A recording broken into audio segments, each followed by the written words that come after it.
Nunca toques esta puerta a las 3:33 de la mañana. Capítulo 1.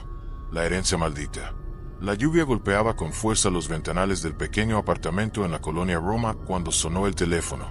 Elena Vázquez dejó su taza de café sobre el escritorio lleno de notas periodísticas y miró la pantalla con curiosidad. Número desconocido de Guadalajara. Bueno, contestó, esperando otra llamada de trabajo.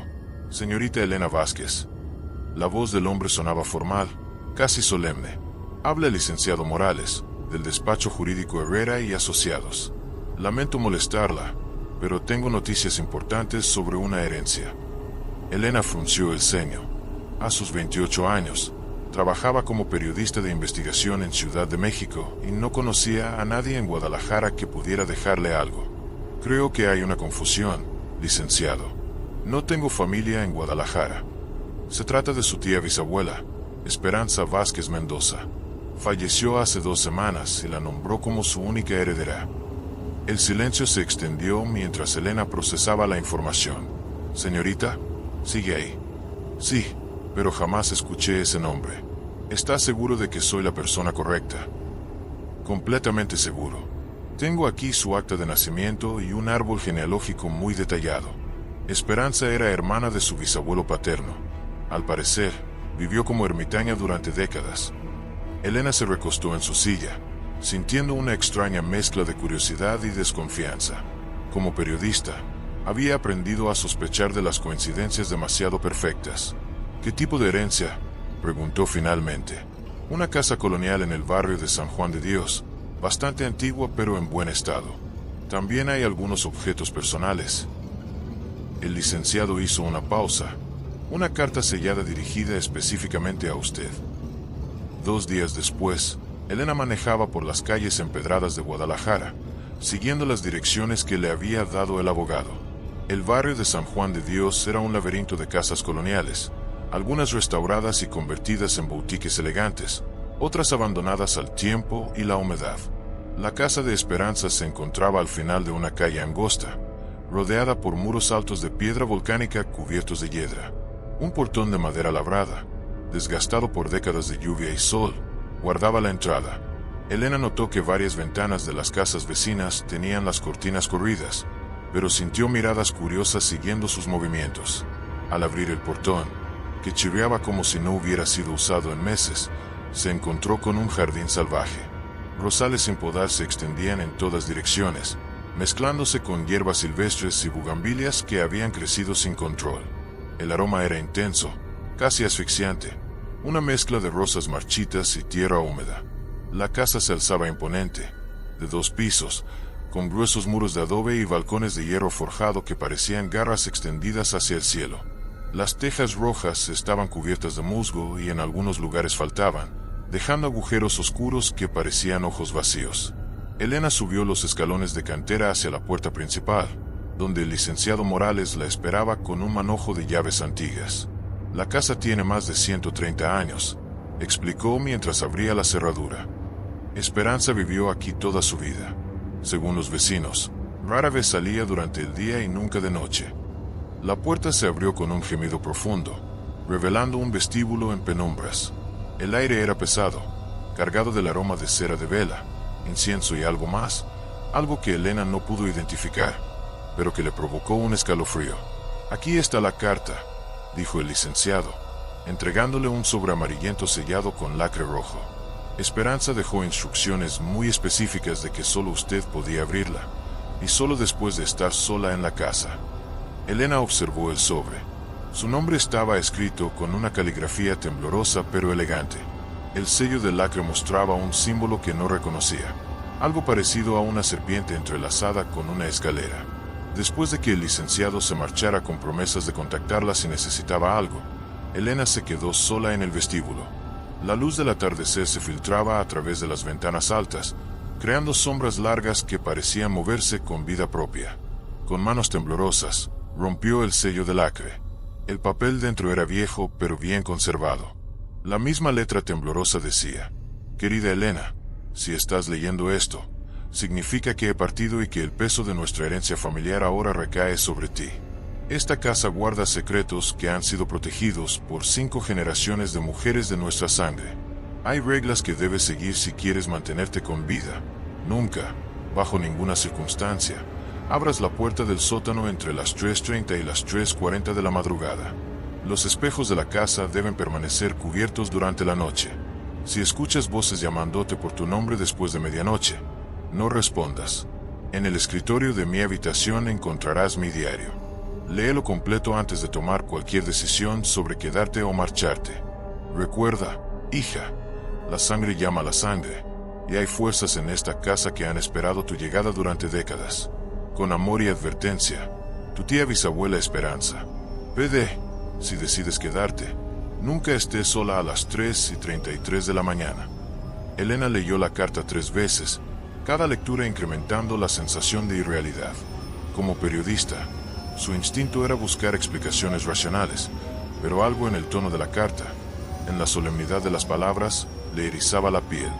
Caminó por la casa mientras la luz del día se desvanecía. Cada habitación contaba una historia de soledad, muebles cubiertos por sábanas blancas, fotografías familiares en marcos de plata empañados por el tiempo. Y en cada habitación, sin excepción, todos los relojes marcaban la misma hora, 3:33. Capítulo 3. El diario de Esperanza. Elena pasó la tarde leyendo el diario de Esperanza, cada página revelando una historia más perturbadora que la anterior. Las entradas no seguían un orden cronológico estricto, pero formaban un patrón claro de vigilancia constante y terror contenido. 12 de abril, 1985. Esta noche fueron más agresivos. No solo golpearon la puerta del sótano, sino que logré escuchar sus voces con claridad. Hablan en náhuatl antiguo, pero comprendo algunas palabras: libertad, venganza, despertar. He reforzado los sellos con sangre fresca y copal bendito. Mamá tenía razón, cada generación debe ser más fuerte que la anterior. 23 de octubre, 1987. Elena cumplió 2 años hoy. He soñado con ella constantemente. En mis visiones, ella está aquí, en esta casa, enfrentando la misma elección que enfrenté yo. Debo encontrar la manera de prepararla sin exponerla al peligro antes de tiempo. 15 de enero, 1995. Los símbolos de la puerta han cambiado nuevamente. Cada año se vuelven más complejos, como si estuvieran aprendiendo, evolucionando. El curandero Don Aurelio dice que es normal, que los sellos ancestrales se adaptan a las fuerzas que contienen. Pero tengo miedo de que se estén adaptando demasiado rápido. Elena encontró un plano de la casa insertado entre las páginas del diario. Esperanza había marcado cada habitación con símbolos diferentes: círculos en los cuartos de protección, triángulos en las áreas de peligro, y una estrella negra marcando el sótano. Notas al margen explicaban la función de cada símbolo. Los círculos indican lugares seguros para dormir. Los triángulos marcan ventanas y puertas por donde ellos intentan entrar. La estrella negra es el corazón de todo. Pero lo que más perturbó a Elena fue encontrar páginas enteras dedicadas a ella. Fechas de nacimiento de sus padres, detalles sobre su educación, recortes de periódicos sobre sus artículos periodísticos, y fotografías que alguien había tomado de ella sin su conocimiento a lo largo de los años. 3 de marzo, 2020. Elena se ha convertido en una periodista de investigación excelente. Su escepticismo y su valentía serán necesarios para lo que viene. He contactado al licenciado Morales para actualizar mi testamento. Si algo me sucede antes de poder hablar con ella directamente, deberá aprender la verdad por sí misma. 28 de noviembre, 2022. Los sueños son cada vez más vívidos. Veo a Elena en esta casa. Veo la puerta del sótano abriéndose. Veo otras cosas.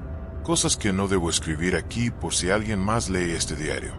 Debo acelerar los preparativos. La última entrada estaba fechada apenas una semana antes de la muerte de Esperanza. 10 de febrero, 2023. El ritual mensual de renovación del sello está programado para el día 15. Pero me siento muy débil, más débil cada día. Si no logro completarlo, Elena, si estás leyendo esto, significa que el sello se está debilitando. Tienes menos tiempo del que crees. En el ático encontrarás todo lo que necesitas: el libro de rituales, los instrumentos ceremoniales, y las instrucciones completas. Pero recuerda, una vez que comiences, no habrá vuelta atrás. La responsabilidad de nuestra familia se convertirá en tu responsabilidad para siempre. Elena cerró el diario con manos temblorosas. Como periodista, estaba entrenada para separar los hechos de la ficción, pero cada elemento de la historia de Esperanza tenía una coherencia perturbadora. Los detalles sobre su propia vida, las fechas precisas, la forma meticulosa en que todo había sido documentado. Era difícil descartar todo como delirios de una anciana solitaria. Decidió subir al ático para buscar el libro de rituales que mencionaba Esperanza. La escalera que conducía al tercer piso estaba oculta detrás de una puerta que parecía ser de un closet. Al abrirla, una escalera estrecha y empinada se extendía hacia arriba, desapareciendo en la oscuridad. El ático era un espacio amplio bajo las vigas del techo, lleno de baúles antiguos, muebles cubiertos por sábanas y montones de libros y documentos. Pero lo que inmediatamente captó la atención de Elena fue una especie de altar improvisado en el centro del espacio. Una mesa de madera oscura estaba cubierta por un paño bordado con los mismos símbolos que había visto en la puerta del sótano. Sobre la mesa, velas derretidas de diferentes colores, platos con restos de copal, salmarín en pequeños montoncitos, fotografías antiguas de mujeres que Elena no reconocía pero que claramente pertenecían a su familia por el parecido. Y en el centro, un libro grueso encuadernado en piel negra. Elena abrió el libro con cuidado. Las páginas estaban escritas en varios idiomas, español, latín, náhuatl y algunos símbolos que no pudo identificar. Era claramente un grimorio, un libro de rituales y ceremonias, pasado de generación en generación y enriquecido por cada guardiana. Las primeras páginas contenían un árbol genealógico que se remontaba a 5 generaciones: su tatarabuela María Elena, su tatarabuela Carmen Rosa, su bisabuela Esperanza, y al final, con tinta fresca, su propio nombre, Elena Vázquez Herrera, sexta guardiana designada.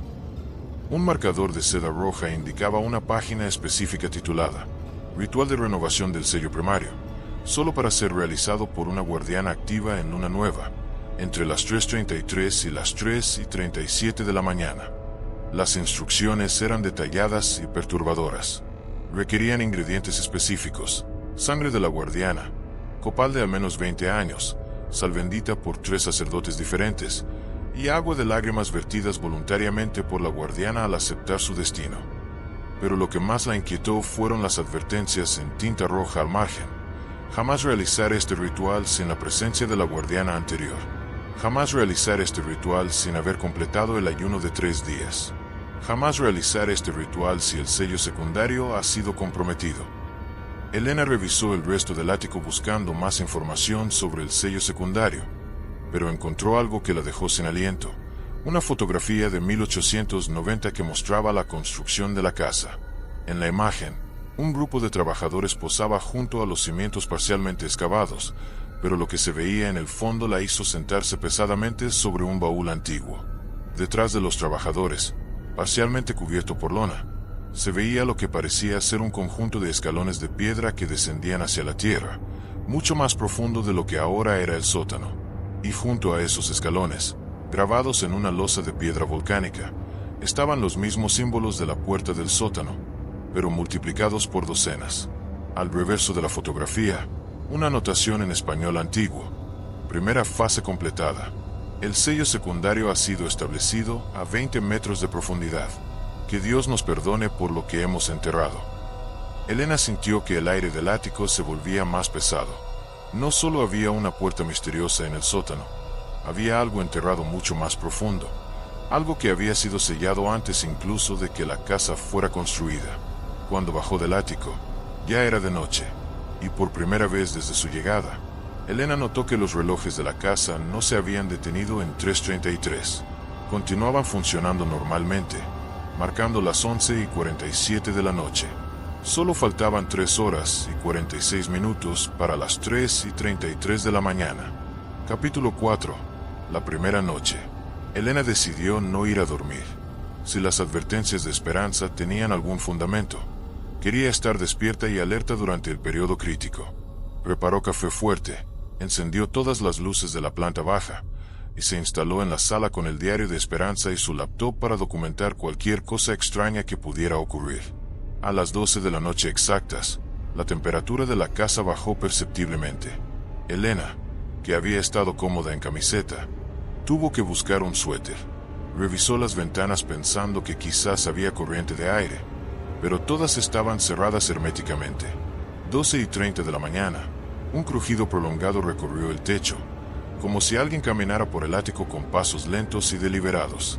Elena subió a revisar, pero el ático estaba vacío y silencioso. 1 de la mañana, los grifos de la casa comenzaron a gotear simultáneamente. Elena los revisó uno por uno. Estaban perfectamente cerrados, pero el goteo continuaba con un ritmo hipnótico. Gota, gota, gota. 1:30 de la mañana, el aroma de copal llenó la casa, tan intenso que Elena tuvo que abrir una ventana. Pero el olor no venía de afuera, parecía emanar de las mismas paredes. 2 de la mañana, Elena escuchó lo que sonaba como conversaciones susurradas. Voces que venían de diferentes habitaciones, hablando en un idioma que no podía entender pero que le resultaba familiar. Siguió los sonidos de habitación en habitación, pero siempre llegaba un segundo tarde. Cuando entraba a un cuarto, las voces se trasladaban a otro. 2:30 de la mañana, los susurros se volvieron más claros. Elena pudo distinguir al menos 3 voces diferentes, una mujer mayor, una mujer joven, y lo que parecía ser un niño. Hablaban en náhuatl, pero ocasionalmente pronunciaban su nombre en español. Elena, Elena, ven con nosotros. 3 de la mañana, silencio absoluto, como si alguien hubiera apagado todos los sonidos del mundo. No se escuchaba el goteo, no se escuchaban los susurros, no se escuchaba siquiera el tráfico lejano de la calle. Elena podía oír su propio corazón latiendo con fuerza. 3:32 de la mañana, un sonido seco, como madera golpeando madera, llegó desde el sótano. Elena se dirigió hacia la cocina, linterna en mano, cada paso resonando en el silencio sobrenatural. 3:33 de la mañana, las luces de la casa parpadearon 3 veces y se apagaron. En la oscuridad completa, Elena escuchó el sonido más terrorífico de su vida. Toc, toc, toc. 3 golpes lentos, deliberados, que provenían claramente del sótano. Con la linterna como única fuente de luz, Elena descendió las escaleras de piedra hacia el sótano. Cada paso parecía resonar eternamente en la oscuridad. El aire estaba tan frío que podía ver su propia respiración, y el aroma de copal era ahora casi asfixiante. Al llegar al fondo del sótano, Elena dirigió la luz de su linterna hacia la puerta misteriosa. La puerta se movía. No era un movimiento violento, sino sutil, como si algo la empujara suavemente desde el otro lado. Las cadenas que la aseguraban se tensaban y relajaban con cada empuje, produciendo un tintineo metálico que resonaba en el espacio cerrado. Toc, toc, toc. Los golpes llegaron nuevamente, pero ahora Elena pudo ver que provenían directamente de la puerta. Con cada golpe, la madera vibraba y las cadenas se sacudían. Pero lo más perturbador era que los golpes no sonaban como si alguien estuviera golpeando la puerta desde el otro lado. Sonaban como si la puerta misma estuviera siendo golpeada desde adentro hacia afuera. Elena se acercó un paso más, fascinada a pesar del terror que sentía. A la luz de la linterna, los símbolos tallados en la madera parecían moverse, cambiando sutilmente de posición como si fueran sombras proyectadas por una hoguera. Por favor. La voz era tan suave que Elena casi creyó haberla imaginado. Por favor, ayúdanos. Era una voz femenina, hablando en español con un acento que Elena no pudo identificar. Sonaba joven, desesperada, pero no amenazante. Hola. Elena susurró, inmediatamente sintiéndose ridícula por responder. Elena, sabemos que estás ahí. La voz se hizo más clara. Hemos esperado tanto tiempo para hablar con alguien de tu sangre. ¿Quién eres? Elena preguntó, su voz temblorosa pero decidida a obtener respuestas. Mi nombre es Itzel. Soy la guardiana de este lugar. Pero algo salió mal hace muchos años. Ahora estamos atrapados aquí, entre el mundo de los vivos y el lugar donde deberíamos descansar. Elena sintió que el aire se hacía más pesado. La temperatura descendió aún más, y su respiración se convirtió en nubes de vapor que la linterna iluminaba fantasmalmente. Esperanza nos mantenía controlados, pero también nos protegía.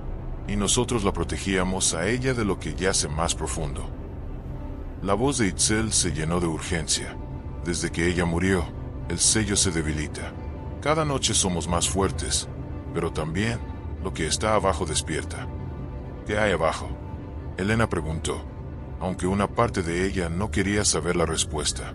Algo que jamás debió ser despertado. Algo que nuestros ancestros enterraron aquí hace 500 años, sellándolo con nuestras vidas y nuestras almas. Los golpes se volvieron más insistentes, y Elena pudo ver que no venían solo de la puerta. El suelo de piedra bajo sus pies vibraba sutilmente, como si algo mucho más grande se moviera en las profundidades. Elena, debes decidir pronto. Cada noche que pasa sin una guardiana activa, el sello se debilita más. Si esperas demasiado. La voz de Itzel se desvaneció abruptamente. Los golpes cesaron. La temperatura volvió a la normalidad gradualmente, y las luces de la casa se encendieron de nuevo, como si nada hubiera pasado. Elena subió del sótano con las piernas temblorosas. En la cocina, miró el reloj de pared. 3:37 de la mañana. Habían sido solo 4 minutos, pero se sintieron como horas. Se sirvió una taza de café con manos que no dejaban de temblar y se sentó a la mesa de la cocina. Como periodista, estaba entrenada para ser objetiva, para buscar explicaciones racionales. Pero lo que acababa de experimentar desafiaba cualquier explicación lógica. Abrió su laptop y comenzó a escribir, documentando cada detalle de lo ocurrido. Si se estaba volviendo loca, al menos tendría un registro de su descenso a la locura. Y si había algo real en todo esto, necesitaría toda la información posible para decidir qué hacer. Mientras escribía, una pregunta la atormentaba. ¿Qué pasaría si ignoraba todo esto y simplemente se marchaba de Guadalajara? ¿Qué pasaría si no había nadie para mantener lo que fuera que Esperanza había estado manteniendo bajo control? Afuera, las primeras luces del amanecer comenzaron a filtrarse por las ventanas. Elena había sobrevivido su primera noche en la casa, pero sospechaba que las siguientes serían mucho peores. Capítulo 5. La investigación. Al día siguiente, Elena despertó con una determinación férrea. Como periodista de investigación, sabía que cualquier historia, por extraña que fuera, tenía antecedentes documentados. Si la casa y su familia realmente tenían una historia sobrenatural, habría registros, testimonios, evidencias. Su primer destino fue la Biblioteca Pública del Estado de Jalisco. Elena había pasado años navegando archivos históricos para sus artículos, y aplicaría las mismas técnicas metódicas que usaba en su trabajo profesional. La bibliotecaria de la sección histórica, una mujer de mediana edad con lentes gruesos, la ayudó a localizar los archivos municipales del barrio de San Juan de Dios que se remontaban al siglo XIX. ¿Busca algo específico, señorita?, preguntó mientras sacaba cajas polvorientas de microfilmes. Información sobre una casa colonial en la calle Morelos 847. Cualquier cosa, registros de construcción, cambios de propietarios, incidentes policíacos. La mujer asintió y desapareció entre las estanterías. Media hora después, regresó con una expresión extraña en el rostro. Es curioso que pregunte por esa dirección, dijo, colocando varios expedientes sobre la mesa. Es la tercera persona en 2 meses que viene buscando información sobre esa casa. Elena sintió un escalofrío. Las otras 2 personas eran... Una era una anciana, muy elegante, que vino en diciembre. Revisó los mismos archivos que le voy a mostrar, pero se marchó muy perturbada. La otra fue un historiador de la Universidad de Guadalajara, hace apenas 2 semanas. Los primeros documentos confirmaron lo que Elena había sospechado. La casa había sido construida en 1892 por orden de un rico comerciante español llamado Rodrigo Mendoza, pero los registros mostraban algo inquietante. La construcción se había detenido durante 6 meses debido a lo que el informe oficial describía como problemas con el terreno y resistencia de la población local. Un artículo de periódico de la época, amarillento y frágil, proporcionaba más detalles. Los trabajadores de la construcción de la residencia Mendoza han abandonado la obra tras una serie de incidentes inexplicables. Varios obreros reportan pesadillas recurrentes y la aparición de figuras espectrales en el sitio de construcción. Los líderes de la comunidad indígena local afirman que el terreno es sagrado y no debe ser profanado. Elena encontró un mapa detallado de 1891 que mostraba el área antes de la construcción. El terreno estaba marcado como cementerio Nahua, sitio ceremonial antiguo. Notas al margen, escritas en latín, indicaban que el lugar había sido usado durante siglos como punto de comunicación entre mundus vivorum et mundus mortuorum, el mundo de los vivos y el mundo de los muertos. Los registros de propietarios revelaron un patrón perturbador.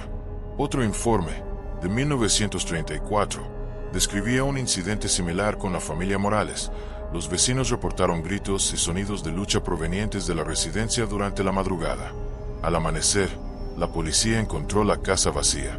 Todas las pertenencias personales permanecían en su lugar, incluyendo dinero y joyas de valor. Un reporte del Departamento de Sismología de la Universidad de Guadalajara, fechado apenas 3 semanas atrás, documentaba actividad sísmica anómala concentrada en una área de 2 manzanas del barrio de San Juan de Dios, específicamente centrada en la calle Morelos 847. El reporte indicaba que los temblores eran de baja intensidad pero muy frecuentes, ocurriendo exclusivamente entre las 3 y 4 de la mañana. Lo más extraño era que los movimientos sísmicos no seguían patrones geológicos normales, parecían originarse desde gran profundidad y moverse hacia arriba, como si algo bajo tierra estuviera empujando. Cuando Elena salió de la biblioteca, el sol se estaba ocultando. Había pasado 8 horas leyendo y tomando notas, pero sentía que apenas había arañado la superficie de la verdad. Su siguiente parada fue la iglesia de San Juan de Dios, una construcción colonial que había estado en el barrio desde antes de la Casa de Esperanza. Si había actividad sobrenatural en el área, los sacerdotes locales tendrían que saber algo. El padre Miguel, un hombre mayor de barba blanca y manos manchadas de tinta, la recibió en la sacristía con una mezcla de curiosidad y preocupación. ¿Es usted familiar de Esperanza Vázquez?, preguntó antes incluso de que Elena se presentara. Soy su sobrina bisnieta. Heredé su casa. El padre Miguel se persignó. Que Dios la proteja, hija. Esperanza venía aquí cada semana durante 40 años, siempre pidiendo bendiciones para mantener dormido lo que debe dormir, punto. Elena se inclinó hacia adelante. Le dijo específicamente que era lo que debía mantenerse dormido. No directamente, pero... El sacerdote miró hacia la puerta como asegurándose de que nadie más estuviera escuchando. Esperanza me contó que su familia descendía de una línea de curanderas indígenas que habían sido convertidas al cristianismo en el siglo XVI. Según ella, sus ancestras habían logrado fusionar rituales cristianos con ceremonias nahuas para contener ciertas fuerzas. El padre Miguel se levantó y caminó hacia una estantería llena de libros antiguos. Sacó un volumen encuadernado en piel y lo abrió en una página marcada. Este es un registro de bautismos de 1521, poco después de la conquista. Aquí está, Itzalcóchitl, India principal, bautizada en artículo mortis después de confesar conocimiento de artes demoníacas y lugares de poder pagano. Declara haber sellado con su propia muerte un portal al inframundo en el lugar que los naturales llaman Tlaltecutlismaos, la boca de la tierra, punto. Elena sintió que el aire se le escapaba de los pulmones. Itzel, el mismo nombre de la voz que había escuchado en el sótano. ¿Cree usted que estos registros son reales?, preguntó Elena. El padre Miguel cerró el libro lentamente. Como sacerdote, debo mantener fe en que Dios protege a los inocentes.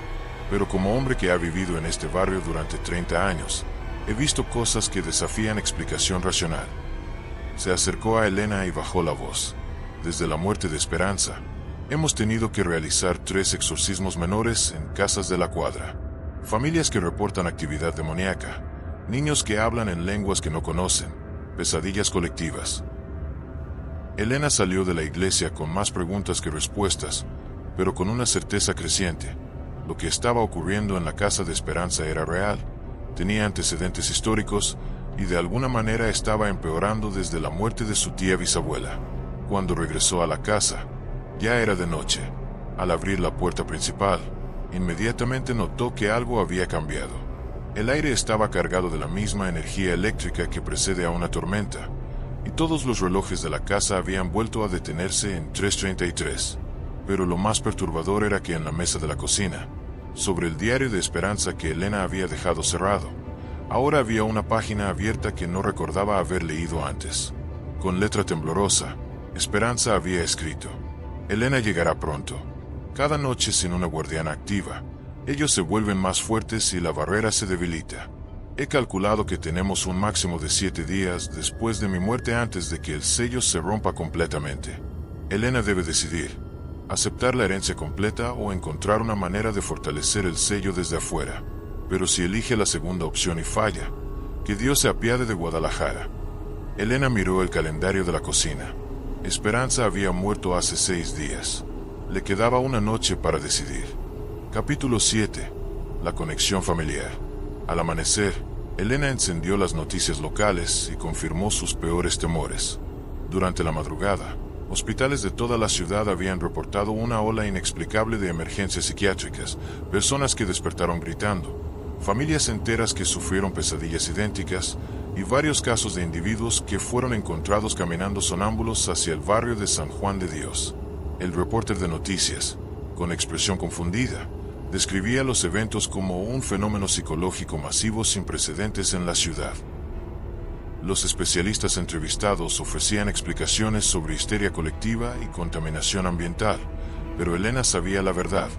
El sello secundario se estaba debilitando más rápido de lo que Itzel había calculado. Decidió que necesitaba más información sobre su familia antes de tomar cualquier decisión definitiva. En el ático de Esperanza, había visto cajas de documentos familiares que no había tenido tiempo de revisar completamente. Pasó la mañana organizando fotografías, cartas y documentos que se remontaban a 5 generaciones. Gradualmente, la historia completa de las mujeres de su familia comenzó a emerger, y era más compleja y trágica de lo que había imaginado. María Elena Vázquez, su tatarabuela, había sido una curandera reconocida en todo Jalisco a principios del siglo XX. Sus diarios, escritos en una mezcla de español y náhuatl, revelaban que había llegado a la casa no por herencia, sino por una visión profética. 15 de octubre de 1920, la Virgen de Guadalupe se me apareció en sueños y me mostró una casa con una puerta que no debe abrirse. Me dijo que mi familia había sido elegida para ser guardianas, que nuestra sangre indígena nos daba la fuerza necesaria para comunicarnos con los que están atrapados entre mundos. Carmen Rosa, la bisabuela de Elena, había sido más reticente sobre sus responsabilidades.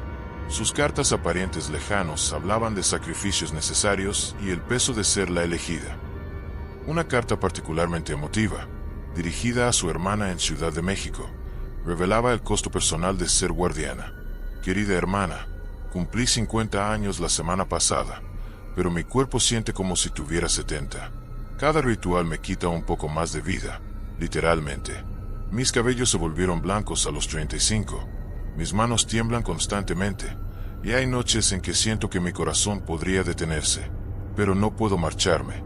Si lo hago, algo terrible se liberará, y la culpa sería solo mía.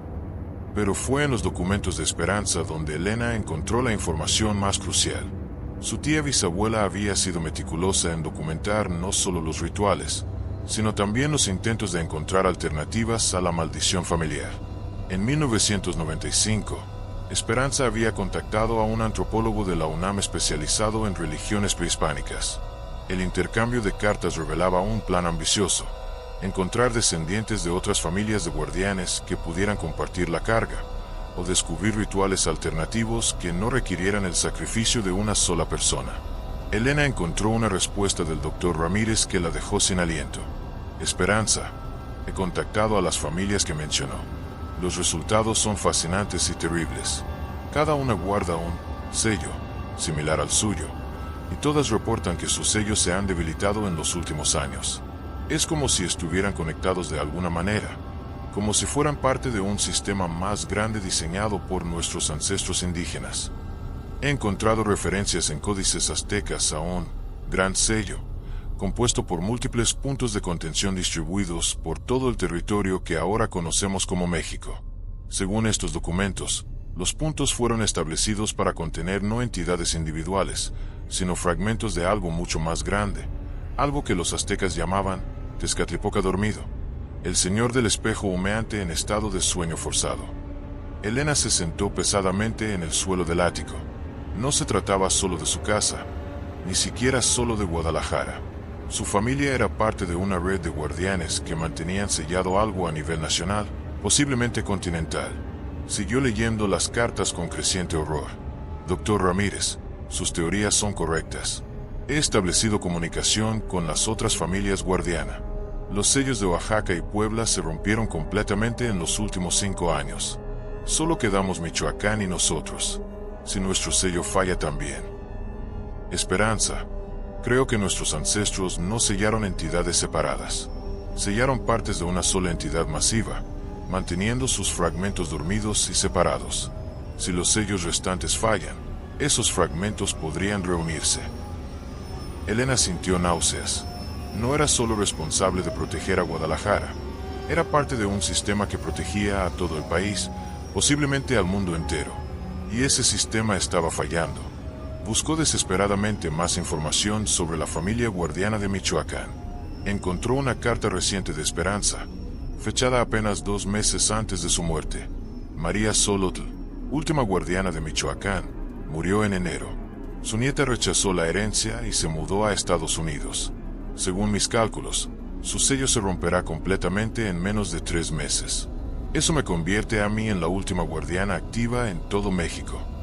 Elena debe estar preparada para algo más que mantener nuestro sello local. Debe encontrar una manera de restaurar todo el sistema, o encontrar nuevas familias guardianas, o descubrir el ritual final que nuestros ancestros esperaban que usáramos si todo lo demás fallaba. Elena encontró una página suelta, claramente añadida en los últimos días de vida de Esperanza. La letra era apenas legible. He encontrado referencias al ritual del Gran Despertar en textos aztecas que el Dr. Ramírez tradujo. No es un ritual para mantener sellada la entidad, es un ritual para despertarla voluntariamente, pero bajo control de los guardianes. Los aztecas lo diseñaron como última opción. Si el sistema de sellos fallaba completamente, una guardiana podría despertar voluntariamente la entidad pero mantener control sobre ella, dirigiendo su poder hacia propósitos benévolos en lugar de destructivos. El ritual requiere el sacrificio voluntario de la guardiana final. Su vida y su alma se fusionan con la entidad, manteniéndola consciente pero controlada para siempre. Elena, si estás leyendo esto, es posible que seas la última guardiana. Si los otros sellos han fallado, podrías enfrentar esta elección: sacrificarte para controlar la entidad o permitir que despierte sin control. Elena cerró los documentos con manos temblorosas. En unas pocas horas, había pasado de pensar que tenía que decidir sobre quedarse en una casa embrujada a descubrir que podría ser la última persona entre una entidad ancestral y su despertar descontrolado. Miró por la ventana del ático. El sol se ocultaba nuevamente, y podía ver a los vecinos cerrando sus ventanas y puertas más temprano de lo usual. Incluso desde el tercer piso, podía sentir una tensión en el aire, como si toda la ciudad estuviera conteniendo la respiración. Tenía que tomar una decisión, y la tenía que tomar pronto. Pero primero, necesitaba hablar con Itzel. Necesitaba saber exactamente qué era lo que su familia había estado manteniendo sellado durante 5 siglos. Y necesitaba saber si realmente era la última guardiana en todo México. Capítulo 8. La manifestación. Esa noche, Elena decidió no esperar hasta las 3:33 de la mañana. Si iba a hablar con Itzel y los otros guardianes espirituales, necesitaba hacerlo cuando aún tuviera fuerzas mentales para procesar la información. A las 10 de la noche, descendió al sótano con el grimorio, una grabadora digital y un termo de café fuerte. El ambiente en el sótano había cambiado nuevamente. Después del ritual de la noche anterior, la energía se sentía menos caótica pero más intensa. Las piedras de las paredes tenían una ligera fosforescencia que Elena no había notado antes, y el aire vibraba con una frecuencia casi audible. Se sentó en el suelo frente a la puerta sellada y abrió el grimorio en una página que había marcado: comunicación voluntaria con entidades contenidas. Itzel, dijo Elena en voz alta, necesito hablar contigo. Necesito que me digas toda la verdad. La temperatura bajó gradualmente, pero no de la manera abrupta y aterrorizante de las noches anteriores. Esta vez se sintió más como una presencia que se acercaba suavemente. Elena. La voz de Itzel sonó más clara que nunca, casi como si estuviera en la misma habitación. Esperaba que vinieras antes de las horas peligrosas. He estado leyendo sobre nuestra familia. sobre las otras familias guardianas. Itzel, es verdad que somos parte de algo mucho más grande. Un suspiro etéreo llenó el espacio. Sí, hermana. Tu familia y otras como la tuya mantienen fragmentos dormidos de Tezcatlipoca, el señor del espejo humeante. Hace 500 años, cuando los españoles llegaron, nuestros sacerdotes supieron que el mundo estaba cambiando para siempre. Decidieron que era mejor dividir y sellar a nuestro Dios más poderoso que permitir que cayera bajo el control de los conquistadores. Elena encendió la grabadora. Tezcatlipoca era malévolo. No en el sentido que los cristianos entienden el mal. Era poderoso. Era el Dios de los conflictos, de los cambios necesarios, de la fuerza que destruye lo viejo para permitir lo nuevo. Pero su poder sin control podría remodelar completamente la realidad. Y ustedes, los guardianes espirituales, fuimos sacerdotes y sacerdotisas que nos sacrificamos voluntariamente para crear las prisiones espirituales. Nuestras almas se fusionaron con los sellos, convirtiéndonos en centinelas eternos. No somos espíritus malignos, Elena. Somos empleados públicos que murieron en el trabajo y nunca pudieron renunciar. Elena casi sonrió ante la analogía, porque necesitan guardianes vivientes si ustedes ya están vigilando. Porque los sellos requieren energía de vida fresca para mantenerse. Nuestra energía espiritual puede contener los fragmentos, pero no puede renovar las prisiones. Solo la sangre y la fuerza vital de los vivos puede hacer eso. Elena tomó un sorbo de café, organizando sus siguientes preguntas. Itzel, he leído que los otros sellos han fallado. ¿Es verdad que solo quedamos nosotros? Silencio prolongado. Cuando Itzel habló nuevamente, su voz contenía siglos de tristeza. Los fragmentos de Oaxaca y Puebla se han liberado. El de Michoacán se liberará en semanas. Cuando eso ocurra, 3/4 de Tezcatlipoca estarán libres y comenzarán a buscar reunirse con el fragmento que guardamos aquí. ¿Qué pasa si se reúnen? Tezcatlipoca despertará completamente por primera vez en 500 años. Su despertar podría alterar fundamentalmente la realidad en un radio de miles de kilómetros. Ciudades podrían cambiar de forma, tiempo y espacio podrían volverse fluidos, y millones de personas podrían quedar atrapadas en un estado de sueño permanente mientras Tezcatlipoca procesa el mundo moderno. Elena sintió que el aire se volvía más pesado. ¿Hay alguna manera de detener eso? 3 opciones, hermana. Primera, puedes aceptar completamente la herencia guardiana, realizar los rituales mayores, y mantener este fragmento sellado. Eso te dará décadas de vida normal, pero eventualmente los otros fragmentos encontrarán maneras de liberarse sin guardianes. Segunda, puedes intentar el ritual del gran despertar que Esperanza descubrió. Despertarías voluntariamente al fragmento, pero mantendrías control sobre fusionando tu alma con la suya. Podrías dirigir su poder hacia propósitos benévolos, pero dejarías de ser humana. Tercera, puedes marcharte y permitir que este fragmento se libere naturalmente. Se reunirá con nosotros, Tezcatlipoca despertará sin control, y lo que pase después está en manos de los dioses. Elena se frotó las sienes, sintiendo el peso de la decisión más importante de su vida. ¿Cuánto tiempo duraría el periodo de prueba? Elena preguntó. 13 lunas. 1 año completo para que ambos aprendamos a trabajar juntos, para que veas si puedes manejar poderes divinos sin corromperte, para que yo vea si puedo operar en el mundo moderno sin destruirlo involuntariamente. Elena extendió su propia mano. Acepto esos términos.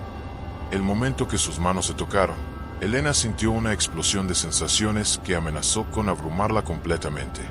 De repente podía sentir la energía de cada ser vivo en un radio de kilómetros, cada humano, cada animal, cada planta. Podía percibir las corrientes subterráneas de poder que fluían a través de la tierra, las líneas de fuerza que conectaban lugares sagrados por todo México. Pero más sorprendente aún, podía sentir los pensamientos y emociones de Tezcatlipoca. No era la deidad cruel y caprichosa que las interpretaciones cristianas habían pintado. Era complejo, sí, capaz de gran destrucción pero también de gran creación, amante del cambio pero comprensivo de la necesidad de estabilidad, poderoso pero curiosamente solitario después de siglos de aislamiento. Esto será interesante, murmuró Tezcatlipoca mientras la energía de la fusión parcial se estabilizaba entre ellos. Elena podía sentir que seguía siendo ella misma, pero ahora con acceso a conocimientos y percepciones que estaban completamente más allá de la experiencia humana normal. Sabía instintivamente cómo localizar los otros fragmentos liberados, cómo comunicarse con entidades espirituales, cómo manipular las fuerzas fundamentales que sostenían la realidad. ¿Estás lista para regresar?, preguntó Tezcatlipoca. Elena asintió, y el mundo alrededor de ella comenzó a disolverse. La cámara de obsidiana se desvaneció, la escalera se evaporó, y gradualmente se encontró de vuelta en el sótano de la casa. Pero el sótano había cambiado. Donde antes había una puerta sellada, ahora había un archway abierto que daba a un corredor iluminado suavemente. Y Elena sabía, sin necesidad de explorarlo, que ese corredor se conectaba ahora con una red de túneles espirituales que se extendía por todo México. El doctor Ramírez y don Aurelio la miraban con una mezcla de fascinación y terror. Elena se dio cuenta de que probablemente se veía diferente. Sus ojos ahora reflejaban la misma luz dorada que había visto en Tezcatlipoca, y cuando se movía, dejaba rastros sutiles de energía en el aire. ¿Funcionó?, preguntó don Aurelio con voz temblorosa. Elena sonrió, y se dio cuenta de que su sonrisa ahora tenía una calidad que podía calmar miedos o inspirar valentía según fuera necesario. Funcionó, pero es solo el comienzo. Itzel se materializó junto a ella, pero ahora Elena podía ver que no era solo un espíritu, era una parte integral de la red de energía que protegía el sitio. ¿Cómo te sientes, hermana? ¿Cómo? Más, respondió Elena honestamente, como si hubiera sido Elena viviendo en un cuarto pequeño y ahora hubiera salido a un campo abierto bajo las estrellas. Elena extendió su conciencia hacia el norte, donde sabía que el fragmento de Michoacán estaba a punto de liberarse. Con su nueva percepción, podía sentir la lucha desesperada de los últimos guardianes espirituales de esa región, tratando de mantener contenido algo que ya estaba medio despierto. Tengo trabajo que hacer, dijo Elena. El fragmento de Michoacán se liberará en menos de 2 horas, pero ahora tengo poder para interceptarlo, para guiarlo hacia una fusión controlada en lugar de una liberación caótica. Se volvió hacia el doctor Ramírez. ¿Puede contactar a las autoridades universitarias? Van a necesitar equipos de antropología y psicología en Michoacán, Oaxaca y Puebla. Los cambios que voy a hacer van a ser notorios. ¿Qué tipo de cambios?, preguntó el antropólogo. Elena cerró los ojos y se conectó con la red de energía que ahora podía percibir claramente. En Oaxaca, vio la ciudad existiendo en múltiples capas de realidad, con habitantes que vivían vidas fragmentadas entre diferentes versiones de su propia existencia. En Puebla, el tiempo fluía de manera irregular, con algunas áreas experimentando días completos en cuestión de horas, mientras otras estaban casi congeladas temporalmente.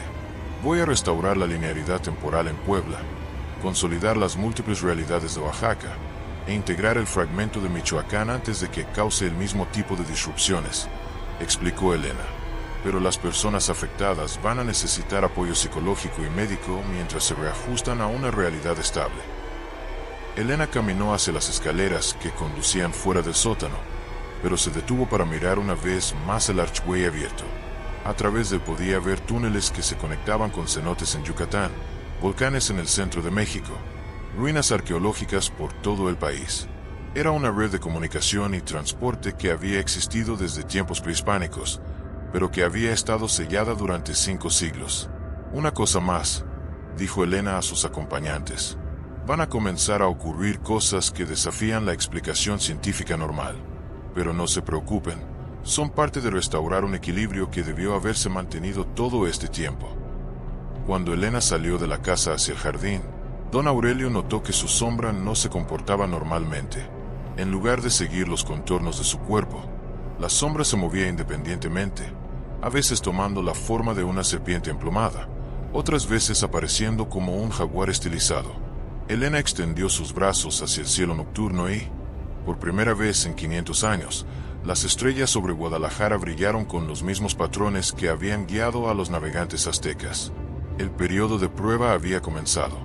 Capítulo 9. El primer encuentro. Elena caminó hacia el centro del jardín con la obsidiana ceremonial en una mano y un puñado de salmarina en la otra. Las sombras que habían estado realizando su ceremonia silenciosa se dispersaron ligeramente, pero no huyeron. En cambio, formaron un círculo más amplio alrededor de ella, observando con lo que parecía ser curiosidad inteligente. Las guardianas espectrales de su familia se colocaron en puntos cardinales alrededor de Elena, creando un círculo protector interno. María Elena, la más antigua, comenzó a recitar palabras en náhuatl que Elena no comprendía pero que resonaban en algún lugar profundo de su memoria genética. «Repite después de mí», le dijo Itzel, cuya forma ahora era casi completamente sólida, «y arroja la sal hacia las 4 direcciones mientras hablas». Elena comenzó a repetir las palabras que Itzel le dictaba. «Tezcatlipoca, señor del espejo humeante, tus siervos no son bienvenidos aquí. Por la sangre de las guardianas, por el pacto ancestral, por el poder de la tierra sagrada, los comando a retirarse». Cuando arrojó la sal hacia el norte, las sombras en esa dirección se desvanecieron inmediatamente, como si hubieran sido dispersadas por un viento fuerte. Repitió el proceso hacia las otras 3 direcciones, y gradualmente todas las figuras sombras se retiraron hacia los límites del jardín. Pero cuando Elena terminó el ritual y se preparaba para regresar a la casa, una de las sombras se acercó de nuevo. Esta era diferente a las otras, más definida, más intencionalmente presente. «No todos servimos al Señor del espejo humeante por elección», dijo la sombra con voz que sonaba como viento entre hojas secas. «Algunos fuimos atrapados en su despertar cuando los otros sellos se rompieron». Elena se detuvo. «¿Quién eres?» «Fui guardiana en Oaxaca. Mi nombre era Soledad Morales. Cuando nuestro sello se rompió, no pude escapar a tiempo. Ahora estoy conectada con el fragmento liberado, pero mantengo algo de mi conciencia propia». Elena sintió una mezcla de horror y compasión. «¿Qué le pasó a tu ciudad cuando el sello se rompió?» Los cambios fueron graduales al principio. Edificios que cambiaban de forma durante la noche, personas que se perdían en calles que habían recorrido toda su vida, sueños que se volvían tan vívidos que era difícil distinguirlos de la realidad. La voz de Soledad se llenó de tristeza.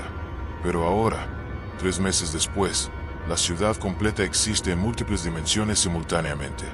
Los habitantes viven en capas de realidad superpuestas, la mayoría sin darse cuenta de que algo ha cambiado». «¿Es doloroso?», Elena preguntó. «No exactamente doloroso. Es más bien confuso, como vivir en un sueño lúcido permanente donde nunca estás completamente segura de que es real». «Pero Elena». La voz de Soledad se volvió urgente. «Vine a advertirte de algo importante». Elena se acercó un paso, ignorando las expresiones de alarma de sus ancestras guardianas. Los fragmentos liberados no solo están buscando reunirse, están aprendiendo del mundo moderno, adaptándose a él. El Tezcatlipoca que despierte no será el mismo Dios que nuestros ancestros sellaron 500 años atrás. Será algo que comprende la tecnología, los medios de comunicación, las redes sociales, la economía global. Elena sintió que el estómago se le encogía. ¿Qué significa eso? Significa que si despiertas al fragmento final sin control, no solo alterará la realidad local, podría usar la infraestructura moderna para extender su influencia globalmente en cuestión de horas. Internet, televisión, teléfonos celulares, todo podría convertirse en extensiones de su conciencia. Itzel se materializó junto a Elena, su expresión preocupada. «Soledad dice la verdad. Hemos sentido expansiones en la conciencia de los fragmentos liberados. Están absorbiendo información del mundo moderno a un ritmo acelerado. ¿Qué puedo hacer?». Elena preguntó, sintiendo el peso de responsabilidades que crecían exponencialmente con cada nueva revelación. El ritual del gran despertar que Esperanza descubrió es más complejo de lo que ella escribió, dijo Soledad. No se trata solo de fusionar tu alma con el fragmento.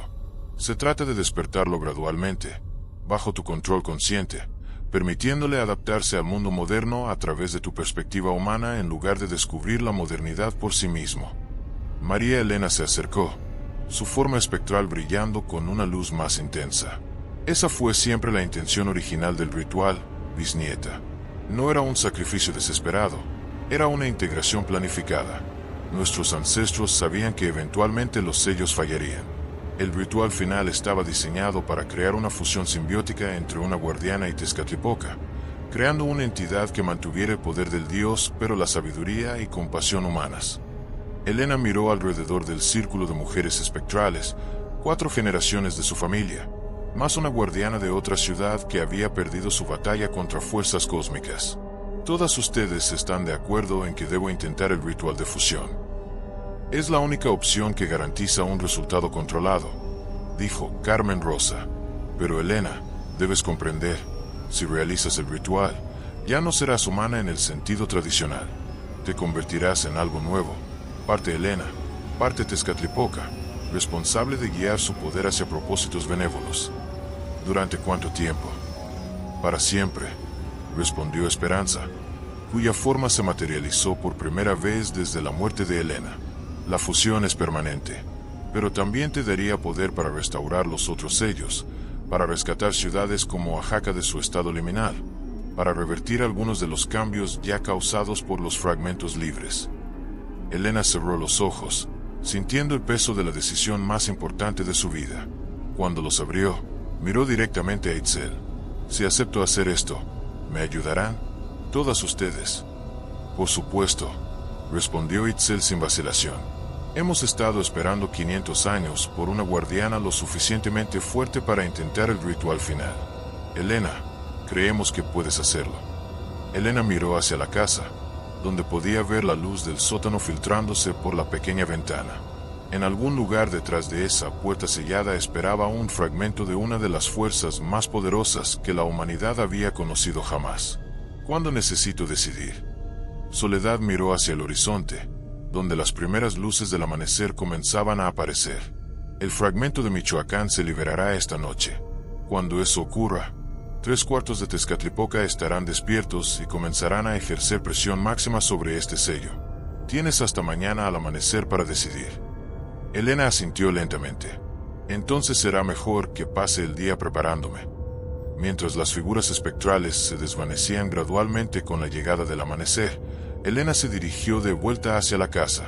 Por primera vez desde su llegada a Guadalajara, tenía un plan claro. Era un plan que podría costarle su humanidad, pero era el único plan que podría salvar a millones de personas de un destino peor. Y por primera vez en su vida, Elena Vázquez se sintió completamente segura de una decisión importante. Capítulo 10. La verdad oculta. Elena pasó el día sumergiéndose completamente en el grimorio, estudiando cada detalle del ritual del gran despertar. Las instrucciones eran complejas, pero no imposiblemente difíciles. Lo que la preocupaba eran las advertencias escritas en los márgenes por las diferentes guardianas a lo largo de los siglos. La guardiana debe ayunar durante 3 días previos. Más importante, debe entrar al ritual con total aceptación de las consecuencias, sin reservas ni miedos, o la fusión será incompleta y potencialmente catastrófica. Carmen Rosa había escrito: he calculado que una fusión incompleta resultaría en una entidad con el poder de Tezcatlipoca pero sin control humano, el peor escenario posible. Pero fue una nota de María Elena la que más la inquietó. El ritual original azteca incluía una fase de conversación previa, donde la guardiana debía hablar directamente con Tezcatlipoca antes de la fusión, para establecer términos y asegurar compatibilidad. Sin esta fase, la fusión podría resultar en la absorción completa de la conciencia humana. Elena realizó sus cálculos. Era la noche del 20 de febrero, una noche sin luna, perfecta para el ritual. Había ayunado involuntariamente durante los últimos 2 días debido al estrés, así que cumplía ese requisito. Pero la conversación previa la preocupaba. ¿Cómo se suponía que hablara directamente con un fragmento de deidad azteca? A las 6 de la tarde, mientras revisaba por última vez las instrucciones, Elena escuchó el timbre de la puerta. Al abrir, encontró a don Aurelio, el bibliotecario, acompañado por un hombre mayor que no reconoció. Señorita Elena, dijo don Aurelio con expresión grave, le presento al doctor Ramírez, el antropólogo que correspondía con su tía bisabuela. El doctor Ramírez era un hombre de unos 70 años, con cabello blanco y ojos que brillaban con inteligencia intensa. Llevaba una maleta de cuero antiguo y parecía haber viajado con prisa. He venido desde Ciudad de México en cuanto me enteré de la muerte de Esperanza, dijo sin preámbulos, y he traído algo que ella me pidió que le entregara si algo le pasaba antes de que pudiera contactarla. El doctor Ramírez abrió su maleta y sacó un códice original, páginas de papel amate cubiertas de glifos aztecas coloridos y detallados. Este es el códice Tezcatlipoca, uno de los pocos documentos prehispánicos que sobrevivieron la destrucción española. Contiene las instrucciones completas para el ritual del Gran Despertar, incluyendo las partes que se perdieron en las transcripciones posteriores. Elena invitó a ambos hombres a pasar a la sala. Don Aurelio parecía nervioso, pero el doctor Ramírez estaba claramente fascinado por estar finalmente en la casa que había estudiado durante décadas. Doctor Ramírez, dijo Elena, necesito saber exactamente qué implica la conversación previa al ritual. El antropólogo desplegó el códice sobre la mesa de la sala. Los glifos eran hermosos y aterrorizantes al mismo tiempo, representaciones estilizadas de serpientes, espejos y figuras humanas en diversos estados de transformación. Según este documento, la guardiana debe ingresar a lo que los aztecas llamaban Teonanacatl trance, un estado de conciencia alterado inducido por hongos sagrados, y encontrarse con Tezcatlipoca en un plano espiritual neutral. ¿Hongos alucinógenos?, Elena preguntó, sorprendida. No exactamente. Los aztecas diferenciaban entre alucinaciones y verdaderas visiones espirituales. El Teonanacatl les permitía acceder a planos de realidad que normalmente están cerrados a la conciencia humana. El doctor Ramírez señaló una serie de glifos específicos. Según esto, durante la conversación, la guardiana y Tezcatlipoca deben negociar los términos de la fusión, qué aspectos de la personalidad humana se mantendrán, qué poderes divinos serán accesibles y cuáles serán las responsabilidades de la entidad fusionada. Don Aurelio se inclinó hacia adelante. Es peligroso este encuentro. Extremadamente peligroso. Si Tezcatlipoca considera que la guardiana es débil, inadecuada, o tiene motivaciones impuras, puede rechazar la fusión e intentar poseer su cuerpo directamente. Eso resultaría en la liberación inmediata del fragmento, pero bajo control completo de la deidad sin influencia humana. Elena sintió que el aire se volvía más pesado. ¿Cómo se supone que obtenga los hongos sagrados? El doctor Ramírez sonrió ligeramente y sacó un pequeño frasco de vidrio de su maleta. Esperanza me pidió que los cultivara y los mantuviera por si acaso. Son descendientes directos de los hongos usados en Tenochtitlán hace 500 años. ¿Ha visto alguna vez este tipo de ritual?, Elena preguntó. No, pero he estudiado reportes de curanderos modernos que mantienen tradiciones similares. La experiencia es transformativa. Elena, debo ser honesto con usted. Hay una probabilidad significativa de que no sobreviva al encuentro, incluso antes de llegar al ritual de fusión. Elena tomó el frasco y lo examinó. Contenía hongos pequeños, secos, de color marrón dorado. Parecían completamente ordinarios, pero podía sentir una energía sutil emanando del vidrio. ¿Qué tan alta es la probabilidad de supervivencia? El doctor Ramírez intercambió una mirada con don Aurelio. Históricamente, basándome en registros de rituales similares, aproximadamente 50% para el encuentro espiritual, 70% para la fusión si el encuentro es exitoso. Elena calculó rápidamente.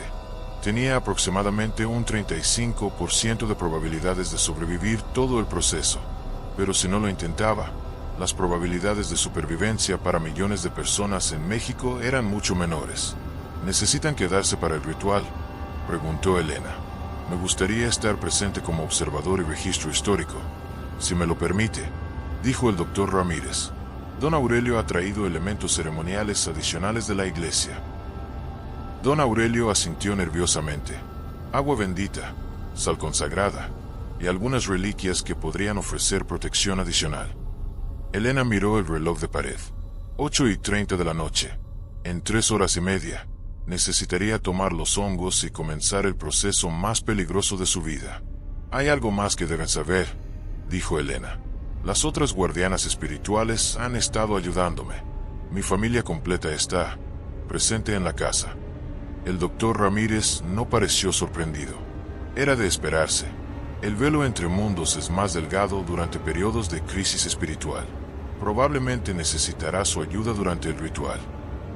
Elena preparó café fuerte y comenzó a organizar mentalmente todo lo que necesitaría.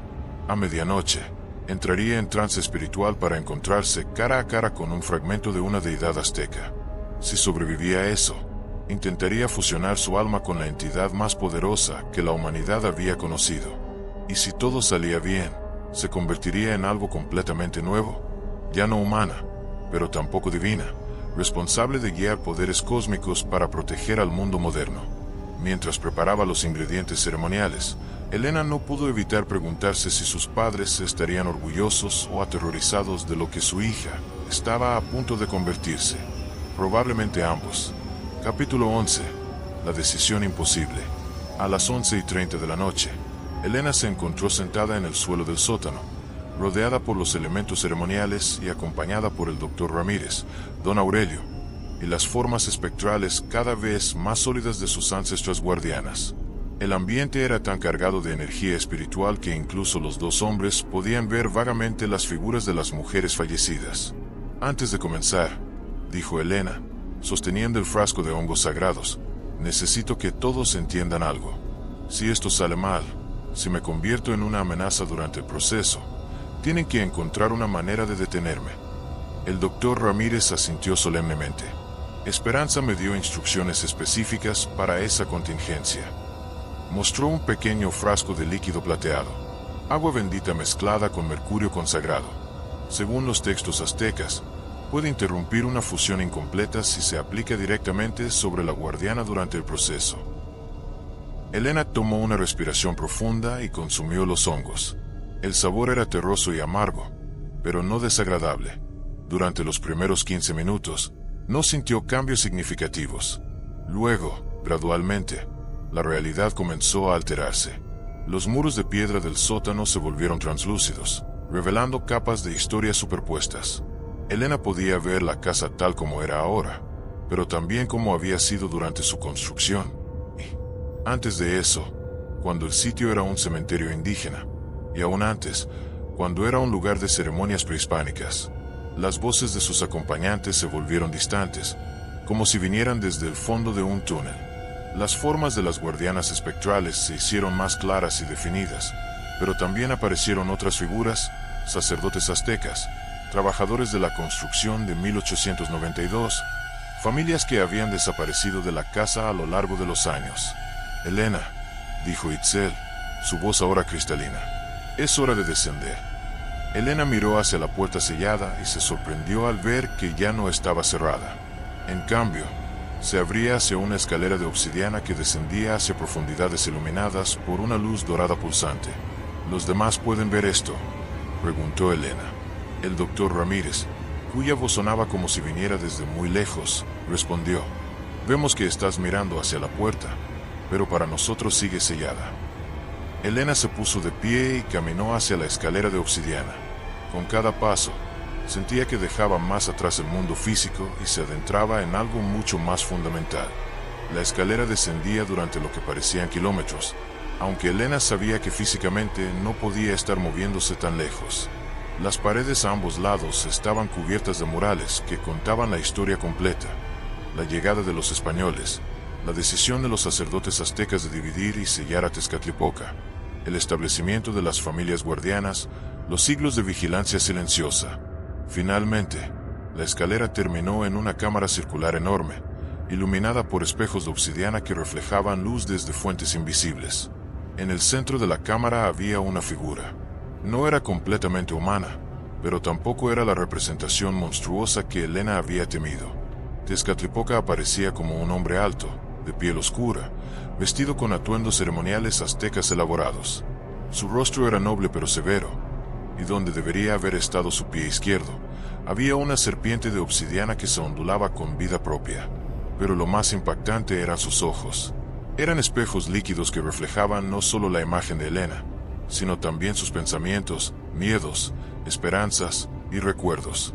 Elena Vázquez, dijo con voz que resonaba como trueno distante, descendiente de las guardianas, hija de dos mundos, periodista que busca la verdad. Has venido a negociar conmigo. Elena sintió una mezcla de terror y fascinación. He venido a proponer una alianza. Tezcatlipoca rió, un sonido que era tanto hermoso como aterrador. Una alianza. Soy un dios, niña. Soy la fuerza que mueve las estrellas, que causa terremotos, que trae revoluciones necesarias. ¿Qué podrías ofrecerme?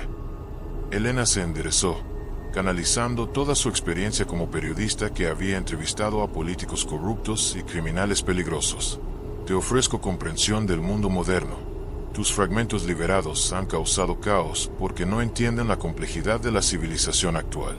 Conmigo como socio, podrías navegar este mundo nuevo sin destruir lo que vale la pena preservar. Los ojos espejo de Tezcatlipoca se enfocaron intensamente en ella. Elena podía sentir que estaba leyendo no solo sus pensamientos conscientes, sino también sus motivaciones más profundas, sus miedos secretos, sus virtudes ocultas. Interesante propuesta, dijo finalmente. Pero ¿qué garantía tengo de que no intentarás controlarme una vez que estemos fusionados? Ninguna, respondió Elena honestamente.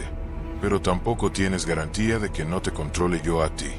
La fusión debe ser un verdadero partnership, ninguno de nosotros dominante, ambos contribuyendo con nuestras fortalezas. Tezcatlipoca caminó alrededor de ella, estudiándola desde todos los ángulos. ¿Estás dispuesta a renunciar a tu humanidad? Elena consideró la pregunta cuidadosamente. Estoy dispuesta a expandir mi humanidad, a convertirme en algo nuevo que incluya lo mejor de ambos mundos. ¿Y si la fusión te cambia de maneras que no puedes prever? Si te conviertes en algo que tus seres queridos no reconocen. Elena sintió una punzada de dolor al pensar en sus padres, sus amigos, su vida anterior. Ese es el riesgo que estoy dispuesta a tomar para proteger a millones de personas inocentes. Tezcatlipoca se detuvo frente a ella, extendiendo una mano que brillaba con energía dorada. Entonces propongo esto, una fusión gradual, durante la cual ambos mantenemos nuestra conciencia individual pero compartimos conocimientos y poderes. Si después de un periodo de prueba ambos estamos satisfechos, haremos la fusión permanente. Elena miró la mano extendida. En ella podía ver reflejado su futuro, décadas de responsabilidad cósmica, poder más allá de la imaginación humana, soledad existencial que pocos podrían comprender, pero también la capacidad de proteger y guiar a la humanidad hacia un futuro mejor. Siyu. Capítulo 12. El despertar de lo profundo. Elena no necesitó viajar físicamente a Michoacán. Con su nueva conexión a la red de túneles espirituales, pudo proyectar su conciencia directamente al sitio donde el fragmento estaba a punto de liberarse. Lo que encontró allí la llenó de urgencia y determinación. El fragmento de Michoacán no estaba simplemente despertando, estaba furioso. Había estado contenido durante siglos por guardianes que gradualmente perdieron el conocimiento de los rituales apropiados, usando métodos cada vez más crudos y menos efectivos. El resultado era un fragmento de Tezcatlipoca que había sido torturado durante décadas por sellos impropios. Elena pudo ver la escena completa desde su perspectiva expandida, una pequeña ciudad cerca de Pátzcuaro donde los últimos descendientes de guardianes habían estado realizando rituales católicos, modificados sobre un sitio que requería ceremonias nahuas específicas. Los rituales católicos habían funcionado parcialmente, pero habían causado dolor al fragmento en lugar de simplemente contenerlo. Necesito ir allá físicamente, murmuró Elena, regresando su conciencia a su propio cuerpo en Guadalajara. ¿Ir a dónde?, preguntó el doctor Ramírez. A Michoacán. El fragmento allí no es solo poderoso, está sufriendo. Si se libera en su estado actual, no intentará reunirse con los otros fragmentos. Intentará vengarse de todo lo que asocie con su dolor. Elena cerró los ojos y se conectó con su nueva compañía interior. Tezcatlipoca, ¿puedes transportarnos a través de la red de túneles? La respuesta llegó no como palabras, sino como conocimiento directo. Sí, pero el transporte de seres físicos a través del espacio espiritual era agotador y potencialmente peligroso para humanos no entrenados. El doctor Ramírez y don Aurelio deben quedarse aquí, decidió Elena. Pero necesito que mantengan abierto el portal en el sótano. Es mi punto de anclaje para regresar. Elena se dirigió hacia el archway abierto en el sótano. Al acercarse, pudo sentir corrientes de aire que no obedecían las leyes físicas normales, vientos que llevaban aromas de lugares distantes, sonidos de ciudades que estaban a cientos de kilómetros. Si no regreso en 6 horas, le dijo al doctor Ramírez, contacte a las autoridades federales. Dígales que se preparen para evacuaciones masivas en un radio de 50 kilómetros alrededor de Pátzcuaro. Elena entró al túnel espiritual e inmediatamente sintió que su cuerpo se volvía menos sólido, más parecido a energía pura que a materia. El viaje fue como volar a través de un caleidoscopio de colores y sensaciones, pasando por capas de realidad que normalmente estaban ocultas a la percepción humana. Emergió en una cueva natural cerca de Pátzcuaro, donde inmediatamente pudo sentir la presencia del fragmento enfurecido. El aire vibraba con poder descontrolado, y a lo lejos podía escuchar sonidos de destrucción, vidrios rompiéndose, estructuras colapsándose, gritos humanos de confusión y terror. Elena corrió hacia la fuente de la perturbación y encontró una escena de caos controlado. Una iglesia colonial del siglo XVII estaba parcialmente destruida, no por fuerzas físicas, sino por la realidad misma alterándose a su alrededor. Partes del edificio existían en diferentes épocas simultáneamente. Podía ver la construcción original, renovaciones de diferentes siglos y versiones futuras posibles, todas superpuestas unas sobre otras. En el centro de la perturbación estaba una figura que Elena reconoció como otro fragmento de Tezcatlipoca, pero este estaba claramente dañado. En lugar de la forma noble que había encontrado en Guadalajara, este fragmento aparecía parcialmente desintegrado, como si partes de su esencia hubieran sido erosionadas por siglos de rituales incorrectos. «Hermano», gritó Elena, usando la voz expandida que ahora poseía. «Detente. He venido a ayudarte». El fragmento se volvió hacia ella, y Elena pudo ver dolor infinito en sus ojos. Cuando habló, su voz era como cristal quebrándose. ¿Otro truco de los torturadores? ¿Otra falsa promesa de liberación? Elena se acercó lentamente, extendiendo sus manos para mostrar que no llevaba implementos ceremoniales. «No soy una guardiana tradicional. Soy algo nuevo, una fusión voluntaria. Puedo ofrecerte verdadera liberación». «Liberación». El fragmento rió amargamente. «He escuchado esa palabra durante siglos. Liberación, que siempre significa más cadenas, más dolor, más aislamiento». Elena pudo sentir la historia completa del fragmento a través de su conexión expandida. Los guardianes de Michoacán habían perdido el conocimiento de los rituales nahuas originales en el siglo XVIII. Durante los siguientes 200 años, habían improvisado ceremonias que mezclaban elementos católicos con fragmentos de tradiciones indígenas recordadas incorrectamente. El resultado había sido como usar herramientas quirúrgicas romas para realizar una operación delicada, funcionalmente efectivo pero causando daño masivo en el proceso. «Te propongo algo diferente», dijo Elena. «No contención, no aislamiento. Integración. Conmigo como intermediaria. Puedes fusionarte con los otros fragmentos pero manteniendo tu individualidad. Podemos curar el daño que se te ha hecho». El fragmento se acercó, y Elena pudo ver que no solo estaba dañado, estaba fundamentalmente fracturado. Partes de su esencia se habían desprendido durante los siglos de rituales incorrectos, creando pequeños fragmentos subfragmentos que ahora vagaban independientemente, causando las distorsiones de realidad que Elena podía observar por toda la ciudad. «¿Sabes cómo curar fragmentación existencial?», preguntó el fragmento con lo que podría haber sido esperanza o sarcasmo. Elena extendió su percepción y localizó los subfragmentos dispersos. Eran como esquirlas de un espejo roto, cada una reflejando aspectos distorsionados del fragmento principal. «Puedo reunirlos», dijo con más confianza de la que sentía, «pero necesito tu cooperación». Durante las siguientes 2 horas, Elena trabajó con una concentración que le habría sido imposible como humana normal. Usando su conexión dual con Tezcatlipoca y su comprensión humana de trauma psicológico, comenzó el proceso de reunir los subfragmentos dispersos. Era como realizar terapia psicológica a escala cósmica. Cada subfragmento tenía que ser convencido de que era seguro regresar al conjunto principal, que no sería castigado o aislado nuevamente. Elena tuvo que usar todas sus habilidades como periodista: empatía, paciencia, capacidad de generar confianza, para negociar con entidades que habían existido en estado de terror durante siglos. Gradualmente, el fragmento comenzó a reconstruirse. Con cada subfragmento reintegrado, las distorsiones de realidad alrededor de Pátzcuaro se estabilizaban. Edificios que habían estado existiendo en múltiples épocas simultáneamente se consolidaron en el presente. El tiempo comenzó a fluir normalmente. Los ciudadanos que habían estado experimentando visiones y desorientación comenzaron a recuperar la claridad mental. Cuando el proceso estuvo completo, Elena se encontró cara a cara con un fragmento de Tezcatlipoca que se veía notablemente similar al que había encontrado en Guadalajara: noble, poderoso, pero ya no torturado. Gracias, dijo simplemente. ¿Qué propones ahora? Ahora nos preparamos para la reunificación, respondió Elena. Pero una reunificación consciente, planificada, controlada. No una fusión caótica que podría destruir el equilibrio que hemos logrado establecer.